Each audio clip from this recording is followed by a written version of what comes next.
So ito naman pag-usapan natin, no? By the way, magandang umaga sa inyo. Bakit nga ba naglalagay ng mga solid lane sa ating mga intersection ng kalsada? Tingnan natin.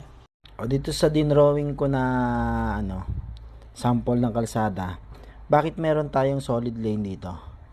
'Di ba yan yung na nagpapahiwalay ng daanan. So halimbawa, two-way ito. Two-way, isang pa ganon, isang pa ganon. Ito naman, isang pa ganon, tapos isang papasok pa ganon.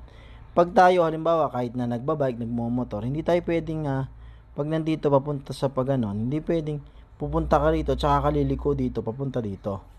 Kaya may solid lane dyan, ibig sabihin, hindi ka pwedeng lumipat lang ng linya, ng kabilang lane. Kasi, once na may paparating dito at liliko yan, ikaw nandito sa lubungan, blind spot ito, hindi ka makikita, mababangga ka. Kaya ang rules, hindi ka dapat lumipat pag solid lane na, kasi maaari may paparating, diretso ka lang. Pagdating dito sa may banda rito, ang rules nga dapat tatapat ka muna rito bago ka liliko, para yung paparating dito na blind spot man, hindi ka mababangga.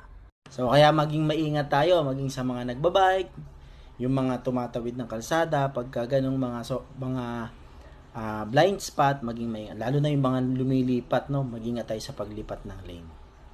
Ingat!